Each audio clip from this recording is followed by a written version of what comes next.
My name is Joe Zambrano. I'm the upper school principal.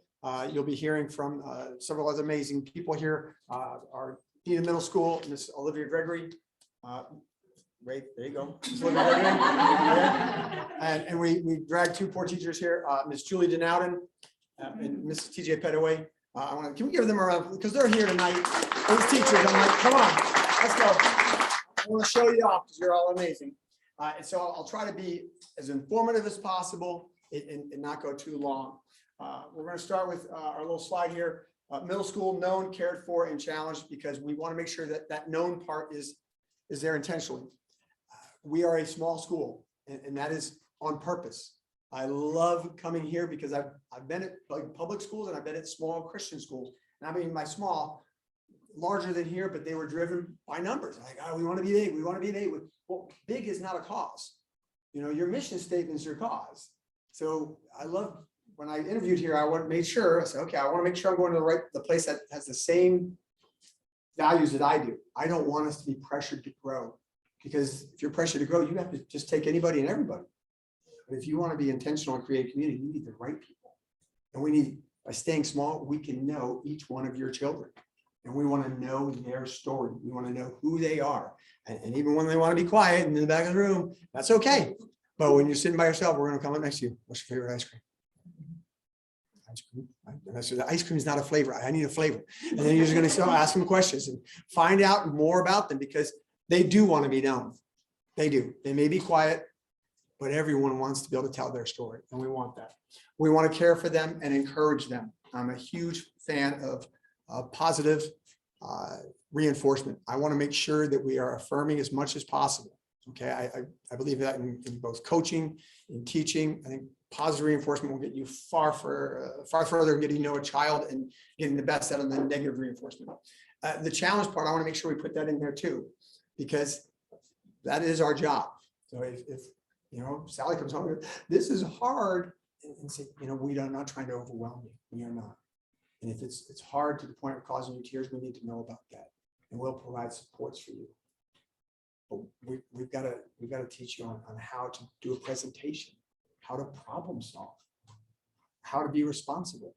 Right now in 5th grade, they have some changing of classes, but it's not like, here's your schedule, go follow it. And now suddenly like, wait, what class am I going to? And they start walking, and also high school. How did you get here? And so, okay, it's going to be all right. We got to teach them, how do I follow a map? How do I work on time management? And we all do that together. But it's going to be a challenge. Okay.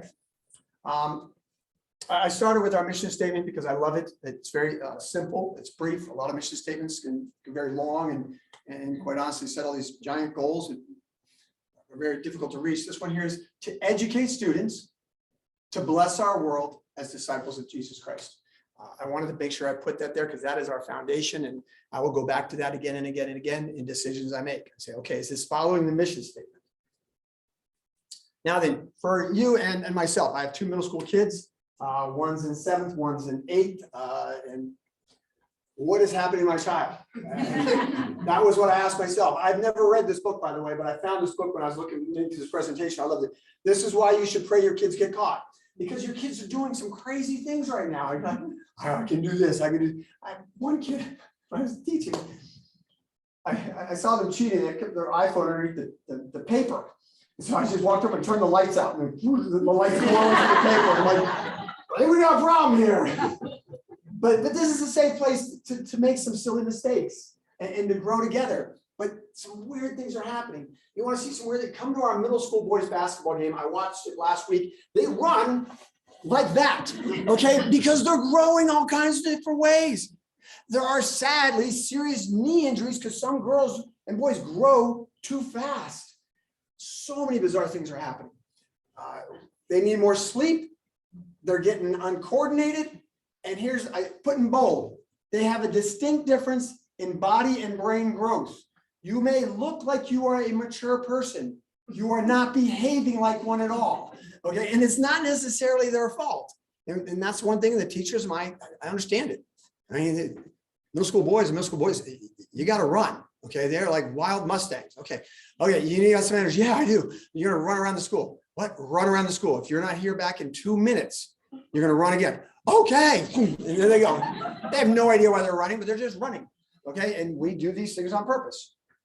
Okay. I wanted to put a little bit in here on this because I love studying brain development.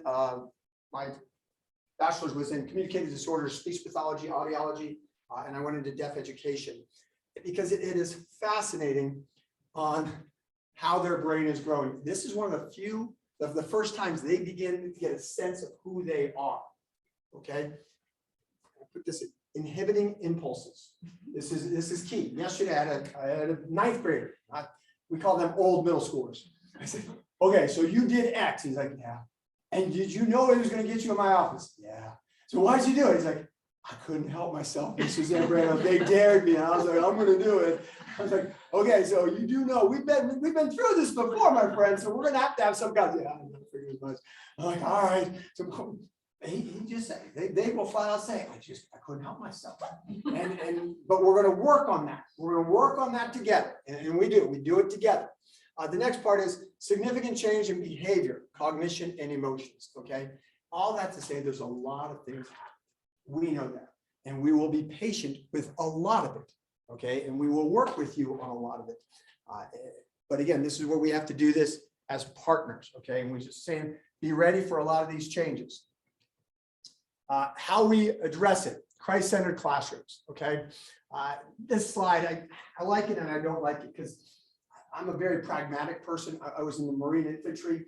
You can talk a lot of nice things like, we're going to have the best trained men in the world and we're going to do all these things and the Marines are the greatest. I'm like, yeah, I've got a World War II sleeping bag and I'm in Iceland.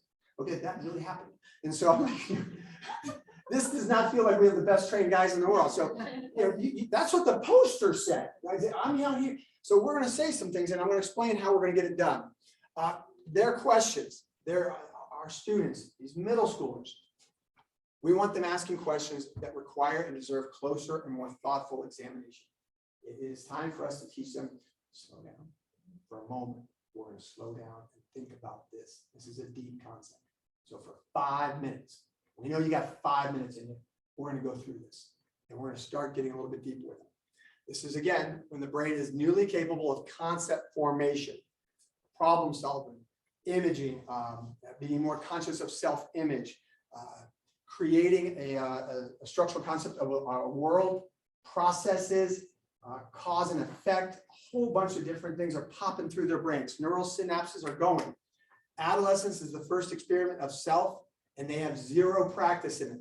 Okay, we want to pour confidence and encouragement and hope into them. Okay, we also have to address in our teaching strategy that this is a very dangerously digital era. As a middle school dad, my son will come home. Dad, you wouldn't believe what YouTube taught me today. Did you know? Boom, boom, boom, boom, boom. I'm like, Antarctica does not have a hidden jungle in it. Okay, yeah, but I saw it on YouTube. Okay, it does not have that. I have a history poster of Abe Lincoln, and it has a quote, and it says, "Just because it has quotes and it's on the internet does not mean it's true." And I've had students at the last two schools, including this one, where students go, "Did Lincoln really say that?"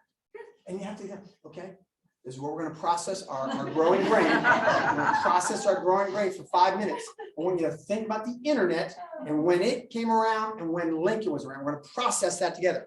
And so you do it with passion and with patience, and we get through it, okay? All right. So I go through this. We first off infuse Christ into our lessons. If you go through, I'll give you one example. I loved how a war ends is often more important than why a war began. And how would Christ handle this war? Because World War I did end with joy and peace and happiness. And they would read, it's called the Treaty of Hate. That's right. How'd that work out? World War II happened 20 years later. That's right. Let's talk about it. So you process that. How would Christ handle forgiveness in a fight? After you fight with your friend, if you go to them and say, "Hey, I am sorry for my part in this," and you begin it that way, you just keep throwing Christ into it as much as possible. Students are struggling academically or with social emotional issues, we make sure we have support for them. We meet with them. We strive to have excellent communication with parents as you shift from elementary to middle school. If you have questions, please email us, let us know, phone call, stop by, preferably with a heads up, because I might be meeting a kid and saying, "You sure you couldn't have not done that today?" But again, we want to make sure we communicate that. All right, how we do that specifically. Teachers have office hours twice a week after school. They're there. I don't understand that. Teachers there after school every Tuesday, Thursday. Go. And I will tell you, mom and dad, this is where I'm going to challenge back. When mom and dad call me, I'm like, "Well, this teacher's going too fast. Sally doesn't understand it." Well, the teachers invited Sally 6 times to come to office hours. She hasn't come. So we need to get Sally 2 office hours. And we can do that together. The teachers are nice. I have 2 of them here. They're nice. They don't bite. And we have to teach Sally, it's okay to stay after. I've got my own kids staying after sometimes. And I was like, "Hey, I called one of these 2 and I said, hey, before school starts, could you give my kid, I can't do the 8th grade math. Help him out." And so I came in and did that. But again, we have office hours. We're starting a tutoring center with our National Honor Society so that they will be offering free tutoring to middle schoolers. We're creating a school schedule designed around middle school energy. Okay, we are going to have extra breaks. We're not going to expect them to sit down and go class, leave for 8 hours. They need to run. We have breaks before lunch, after lunch, get them out on the field and let them run. And we do. We just basically kick like 4 footballs, 3 soccer balls. We've got a pit out there. They can run around and do gladiator stuff in it, but we let them run. Okay. Flexible seating. Some kids like to sit on a couch, on a bouncy, on a wiggly chair. Let's find out where your kid works best. And if they can't handle that, we'll put them somewhere else. But let's get them where they're comfortable, where they feel, okay, I like this room.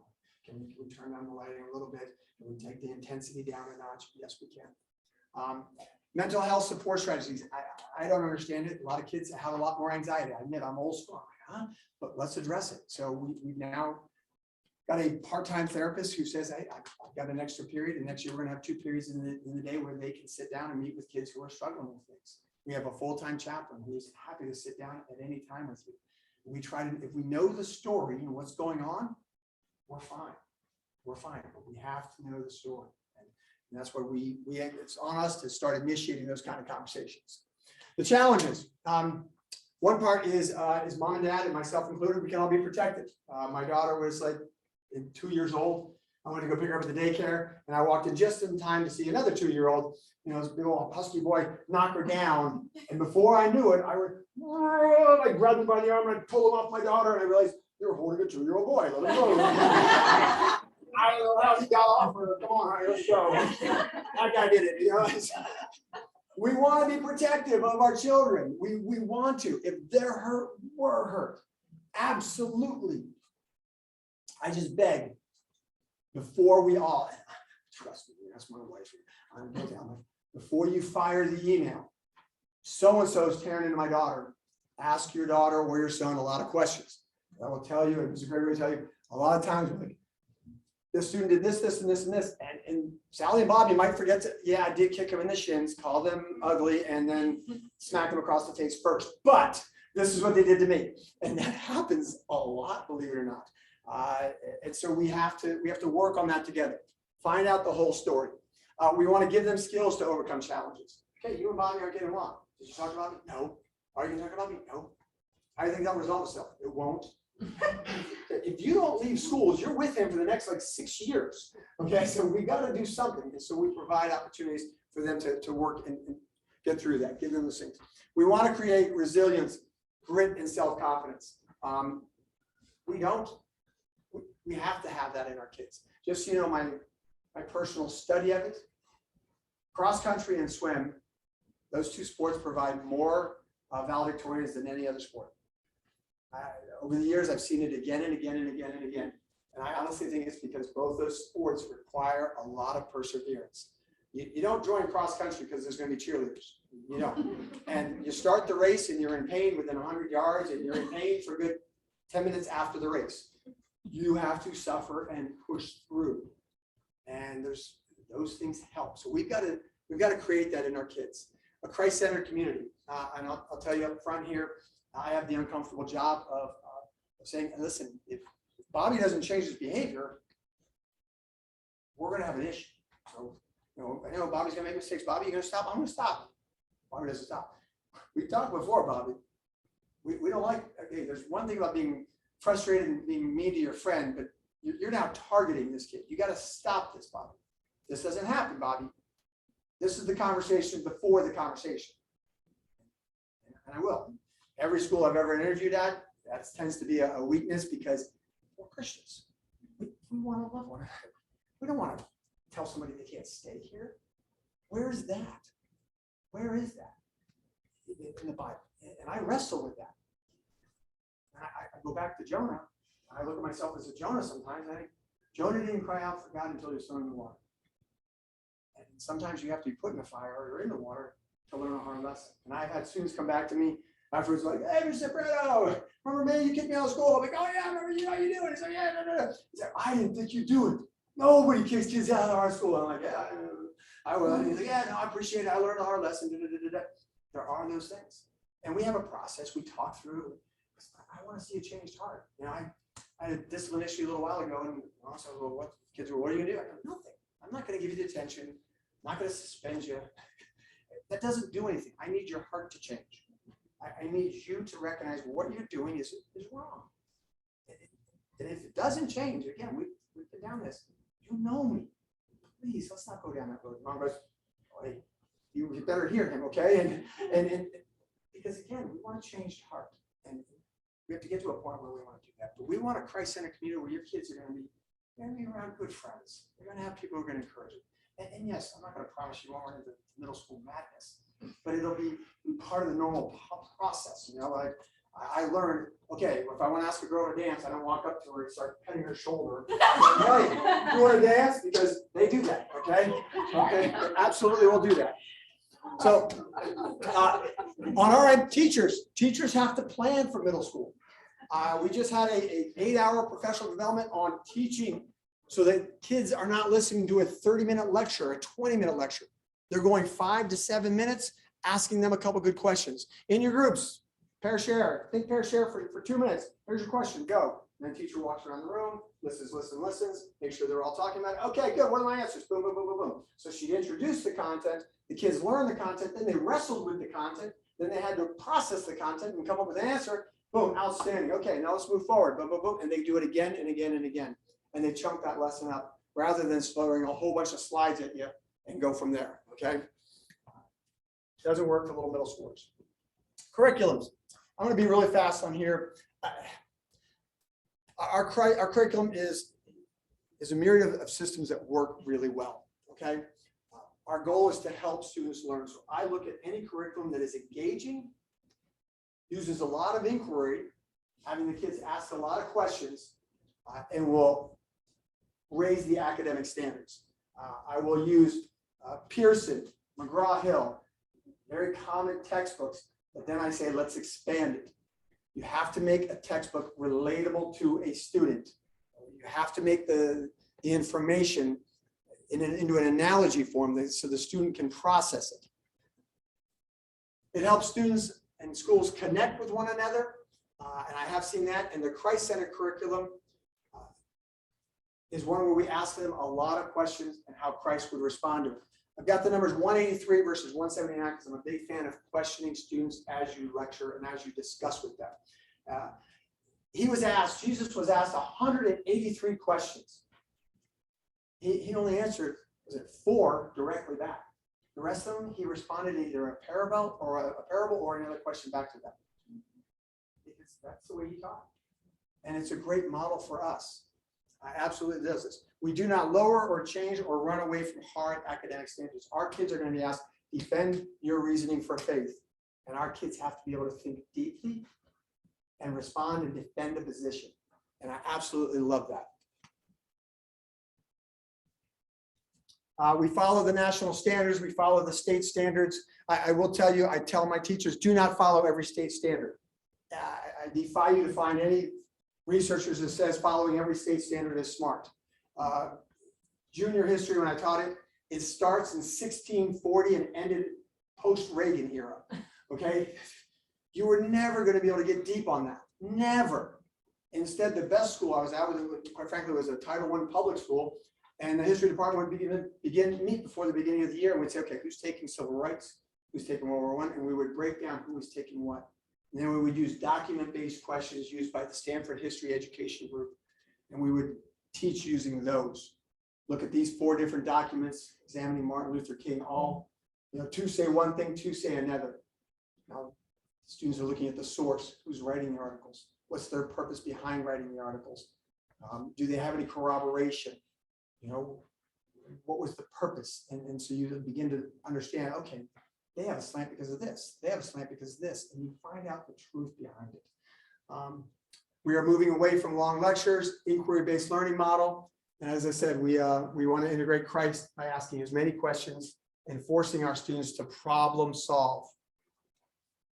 Applicable skills, creative thinking, problem solving, communication. Our communication is a crack up these days because we have our seniors in this class on getting a job. And so we had seniors practice a phone interview. And then as soon as answer the last question, okay, well, I had a great time talking with you, Mike. And Mike would hang up the phone. The students, 80% of them just hung up the phone because on text, they don't text goodbye at the end of the text.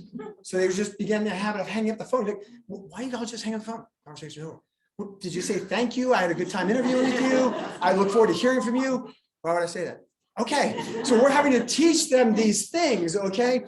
Because it's important, okay? Body language, I've had to teach kids about body language. Right now, it looks, if there was an axe in the room, you would kill me.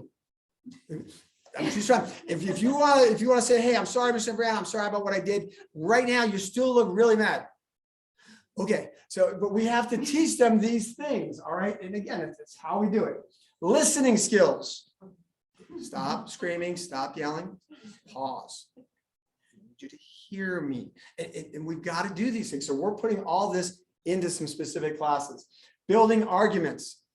Because is not an argument. My friends have one is not an argument. Because Fortnite got an update. That's not an argument, okay? We have to teach them these things. And we do it all. All right. Inquiry process, again, we go through this. A lot of researching, creating, improving, and presenting. Our kids have to do these things. These are all important skills. Collaborating, I want them to work together. My daughter is frustrated because her partner did not finish her slide yesterday. And, what are we going to do? The world's going to fall apart. Yep, it is. Okay, but what can you do? I don't know. Well, let's work through that process. Okay, so again, it's a good thing. Sports, I will tell you, both the sports clubs and the play is a great way to make friends. We have a wonderful time with that. We've got over 19 sports: cross country, soccer, girls golf, girls volleyball, boys basketball, swimming, girls basketball, sporting clays, cheerleading. Fantastic way to make friends. And you do not have to be awesome at them. Our girls soccer team scored 1 goal last year. I've never seen a group of middle school girls happier to tie a game. And they didn't tie, they tied at halftime. They were doing cartwheels, literally cartwheels. It's still a tie, it's still a tie at halftime. But they had a great time together. I had a middle school boy come out for my middle school soccer team this year, and parents wrote me an email and they said, he has never played a sport before. He might not like to run. So he came out, I was like, I can't run. I go, why? He said, I run out of breath. And I said, okay, but we're gonna run a lap. He's like, that's too far. And he never did run a whole lap. But he had a great time. We spent 12 hours, we count up the hours, 12 hours trying to teach another boy how to kick a ball. No one succeeded. This other kid kept running through the ball and he never kicked the ball. He played a lot of games and he had a great time. We actually what we did was we said, when we found out the other team, because our team was, we had 1 8th grader, the rest were 7th and 6th graders. Our average weight was 87 pounds, okay? And we went 9 and 3, by the way. So, but this one little boy, he was fierce. I said, okay, that kid's an 8th grader. He's got armpit hair. He's got a goatee. You are fearless. That's right. Follow him everywhere. So this little 6th grader, rising 5th grader at one point, walked out. He would walk out and shake the kid's hand. Hi, I'm your shadow. And he would just chase the boy everywhere he got. And anytime somebody tried kicking the star soccer player, he got in the way. Drove everybody crazy. And he'd be out there dancing. He took his school picture in a chicken outfit, by the way, too. So yeah, it's a hoot. Okay, I'm going to stop there. I'd like to introduce our middle school dean, Miss Olivia Gregory. Go.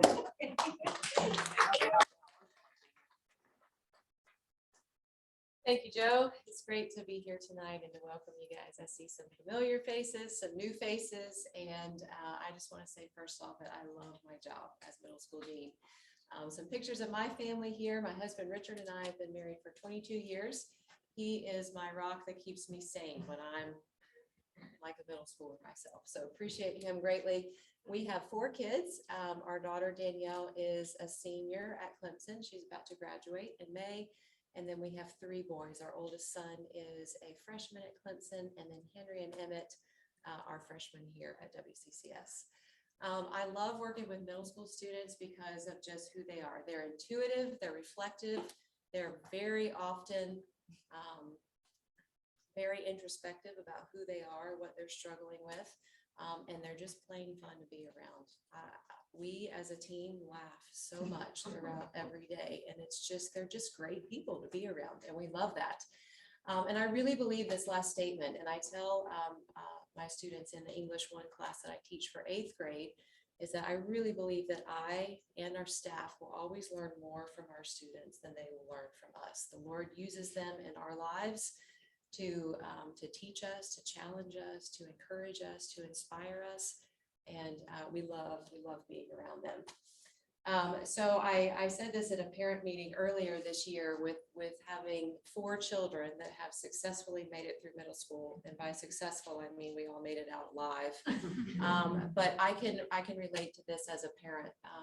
Through the middle school years, we definitely see our kids changing in all kinds of ways. And sometimes that feels really, really scary when we see it, because we don't know what the outcome could be. We don't know how long the process could be. And some of the changes are ways that maybe we don't expect. I can remember our daughter Danielle, when she was in middle school, she came to me one day and she said, "Mom, do you remember how you told me that at some point in my life I would think that what you say is really dumb?" She said, "Well, it's happening." So thank you, Danielle. I like this quote by Dr. Thomas Armstrong, and this reflects what Mr. Zambrano was saying about brain development during this time. Part of that brain development during these in-between years between childhood and adulthood is kids start to really care more and more about what their peers think. Sometimes students will start to regard their teachers, their parents, the adult figures in their lives with more skepticism. And that's all part of the development during these years. And so just reassuring us as parents together in the room that is normal, that is something that they will make it through to the other side of. And we are honored to get to be part of that journey with you guys as parents, so that we can come alongside and encourage them when they're feeling maybe more self-conscious or sensitive than any other time in their life. So the thing that I love, and the article that I got this from, the quote from Dr. Armstrong, and I'm not even sure that he is a believer. He goes on to say that these realities are due to, again, like Mr. Zambrano said, the brain changes that are happening. And this practically screams intelligent design to us. It's not coincidence that our kids are going through these changes. The fact that God has designed them to walk through this in this way means really great news that He allows us to help them thrive and not just survive through these years. I think it's really rare for an adult to say, "Yeah, I really want to go back to middle school years. Those were I feel like I peaked in those years, It's a tough time to get through, but we want to partner together with you all so that we can lean more towards the thriving side with our kids rather than just the surviving side. And it's our joy to do that. So 3 ways that we look at that. I love this picture, by the way, of our middle schoolers. Anybody have middle schoolers who like to hit the door jam when they go through the? I love that. So our faculty, and I'm going to let 2 of our middle school teachers speak here in just a minute, but I can say hands down that our faculty is fully invested in the kids that they teach for middle school. I believe that 100%. I see it day in and day out in the conversations that they have in the classroom, out on the field, in the lunchroom, in the hallways. They're all in, and that makes a huge difference for our kids. Like Mr. Zambrano said, we like to have movement in our day for middle school, whether that's our breaks that we have built in, whether it's getting up and moving around in the classroom. Ms. Petaway for science had a great activity for life science for 7th grade last week, where the kids were learning about viruses, and they all were a virus, and they were moving around the room, learning how viruses transmit to other people, how quickly that happens. It was a great example of them getting up and moving. And then the last thing is our advisory program. I love our advisory program. We divide the students up at the beginning of the year into a grade integrated but gender specific advisory. And they have an advisor that they meet with at the end of the school day every day. And we do lots of fun things in advisory, like Advisory Olympics, some academic support. We have chapel during that time each week. And we also just do fun stuff together. And I'm going to call you out, Connor. I'm sorry. So Connor over here, he's a freshman this year, but I think it was our first year of advisory. He was in my group. And we had 15 boys in our group, I think, and it was a fabulous year. We had a great time together. So advisory is a great way for kids to get to meet other students in other grades, not just within their own grade, and really develop friendships over the course of the year. So these are some pictures from advisory, some of the contests that we've had. This one at the top here might be one of my favorites. We did a first annual advisory talent show this year. This is Miss Denowden's advisory performing right here to the song. I can't remember what the song was. Ain't No Mountain High Ain't Enough. No Mountain High Enough. You'll So know you the can song see, easily. you can see some great times, with the kids and those kinds of things. So the last thing that I'll say before I ask you guys to come up and speak is just with any advice to get ready for middle school. As a parent and as an educator, I would say that communication with your student is just really, really important. And whatever we can do as parents to help foster that and keep that communication open will just serve us so well as our kids get older. I have been told by my children that I ask way too many questions as a mom. So I'm really trying to work on that. I think my boys would probably be okay if I don't ask any questions at all, but just keeping that dialogue going, I think, is so healthy. Any kinds of organizational checkpoints that we can put in place for our students here at school and at home, that could look a little different for each student, and you know your kids well to know if that's going to look like something that's very, very structured or something that's more loose. But this summer would be a great time to talk through that and say, hey, how do you feel like you do best with your organization? When do you feel like you study best? Is it right after school? Is it after you have a snack? Do you like having 1 binder, 2 binders, 5 binders? But having those conversations and letting your student weigh in on that can be really helpful. And then, last but certainly not least, in fact, this is probably the most important thing, is just continue praying for your kids as they get older and older. I can truly say as a parent that this is the most powerful thing, because at the end of the day, we can try to influence outside and external behavior, but we really want the Holy Spirit to work from the inside out and in their hearts. I had 2 6th grade girls come to me last week. And these 2 girls have had some tensions with each other this year, just different personalities, and kudos to them. They wanted to talk through that. And so we've had several conversations, and last week they came and they said, Ms. Gregory, we really want to talk to you about our challenges together. And I said, okay, that's great. And so we talked, and I said, well, go ahead and tell me what you wanted to talk about. And one of the girls said, well, I just wanted to tell you that I was out on the soccer field and I saw so-and-so crying on the bleachers, and something inside me told me to go give her a hug. And so I did, and now we're friends again. And I said, girls, like that, first of all, well done on that. And second of all, that prompting that you felt, I said, I know you didn't hear a voice booming out of the sky saying to do that, but that was the Lord speaking to you inside your heart, and well done for listening to that. So praying for our kids and getting to walk alongside them is just such a great joy. And I hope that will be encouraging to you all as fellow parents. So ladies, I'll ask both of you to maybe come up together, and they are going to answer the question, what they love about teaching middle school students. So I'll sit down and let you guys know here. I was asked to go first, so here we go. So I'm gonna be honest, last 2 years I've taught high school. And when I went into teaching, high school is what I wanted. That was what the subjects I wanted, anatomy, that's my heart. And I was like, high school, that's for me. And then we got this wonderful principal and he's like, I think you should do middle school. And I'm like, I don't think so. Like I was honestly, it was a battle. It truly was. But I was like, you know what? I'm just do it. It's fine. See how it goes. And like God truly knows where you need to be, even when you don't. Because I absolutely love middle school. I think it wasn't even the first week, and I went. I was like, you know, I think you were right. Like this is where I'm supposed to be.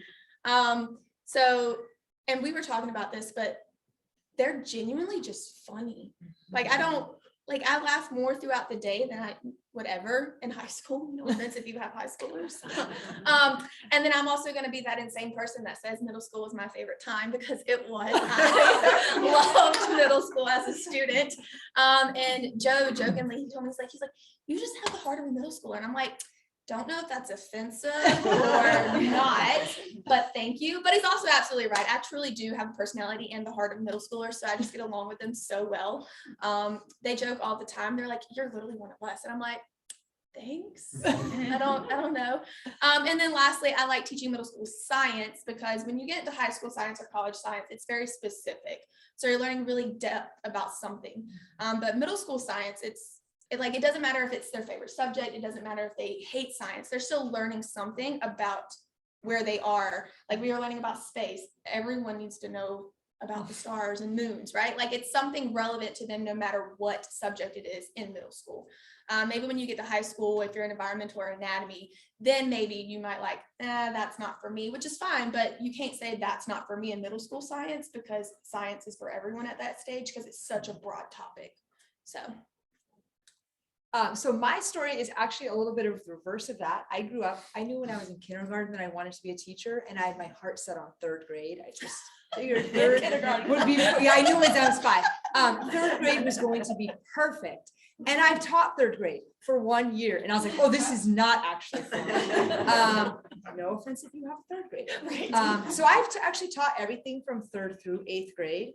I was thinking, like trying to count it up as I was thinking about tonight. I've taught several hundred, probably 500 middle schoolers at this point, but I've also taught elementary, which is what I thought I wanted. And I absolutely love middle school. All those things that they talked about the development and what their emotions and their, all those things are why I love middle schoolers. I think part of it is they do life big. So they have big, giant wins, and it is so fun to get to celebrate those with them and walk through those with them. But they also have big, enormous losses. Now, you or I might not consider them big losses, because like they lost their pencil and they can't find it anywhere, and probably the world will end. And so getting to navigate those like very deep valleys that they've come across in their life. And now some of them are like when they have conflicts with friends, or when they feel like things at home, and those are genuine, like big challenges they're facing. But again, they also big losses for things that we may not think that way.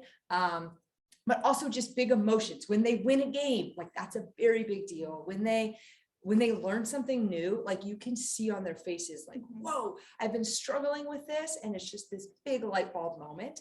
And so they just do life big, and it's fun. Like Mrs. Gregory said, we learn more from them. And it's over the years of teaching taught me so much about doing life in a big way. Like they think they're invincible. So my advisory, we were watching a documentary about a snowboarder that snowboarded in Alaska. Like a helicopter took him to the top of the mountain and dropped him off. And he's snowboarding down, and he got caught in an avalanche. And my boys in my advisory, not joking, were like, oh, I could have done that. No, you can't. But in their minds, like for sure, they can do big, giant things. And it's so fun to get to see them dream those big dreams and just do life in such a big way. Specifically, like she was talking about for science, I get to teach math, which, let's be honest, is a lot of kids' least favorite subject. But for most kids, like, and I acknowledge that. And so part of my goal is, how do I help them see like math in real life? Particularly middle school math is still very practical. I'll be honest with you, like calculus, that's great. And I mean, I was a math minor in college, but you're not really going to use calculus in most of regular life unless your job is specific to that. And so middle school math, though, is still very practical. We're learning about tax and tip and building things like you're going to measure for the birdhouse or the like garden you're putting in your backyard, all very practical things. And so it's fun to get to take them from that elementary where they were learning all those basic math facts and basic math skills, and that transition to kind of the bigger math and getting to bridge that and getting to see them, the kids that think they don't like math, realizing, oh, this actually has real life value. So like this fall, we had about 20 parents that came in for a week of math, and they talked about how they use math in their jobs. And so kids got to see everything from personal trainers to engineers and everything in between about how math works in real life. And so getting to watch them discover that is really cool. So that's a little bit about why we like teaching middle school, particularly our subjects. I would say we're also not just teachers. When she talked about that, they take big emotions, like genuinely, it's the end of the world for them. And Truly. I have to remind myself, like I also was a middle schooler once, and like it truly does feel like the end of the world to them. Like we, as adults, you're like they hugged, like, oh, okay, cool. But like to them, like they're great now. They hugged it out. They're fine. They will be fine, right? To us, it's like, huh, you know. And we joke all the time when things go on. We're like, didn't know we were gonna be a counselor. Yeah. I got that degree. Like, so yeah. Okay. Great. Cool. Thank you.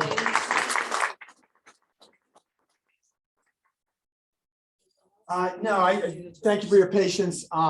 Yeah, enjoy the middle school years. Honestly, sincerely enjoy them.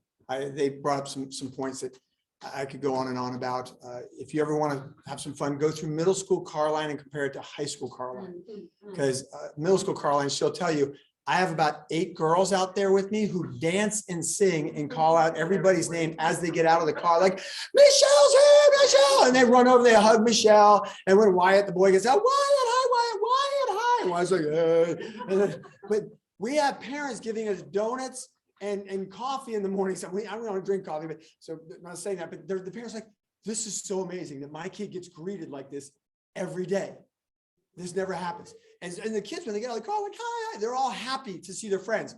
You go to high school, Caroline, you're like, hey, Mike. Because now they're high school. They're grumpy. They're driving themselves.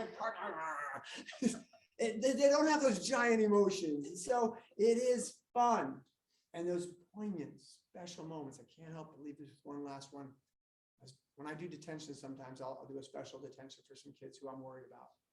One young man, again, I know boys, so I have them weeding with me. So we're all weeding. Me and him are out there weeding the baseball diamond. And I said, listen, do you have friends that make you a better man, a better person? And this kid's weeding. He's like, yeah, I got these 2 guys. I said, that's awesome.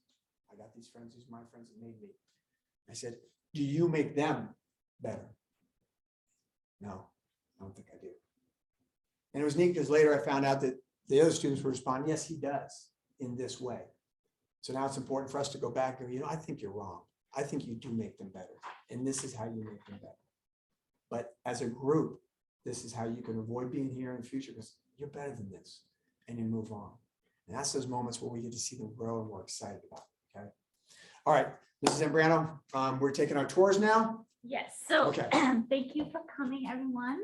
We just want to give you a chance. I know this is a big move and trust us, this wasn't all the details. We'll get lots of details at orientation before school, but as you're thinking about next year and doing your re-enrollment, we just want to give you a chance to see the school you're about to go to.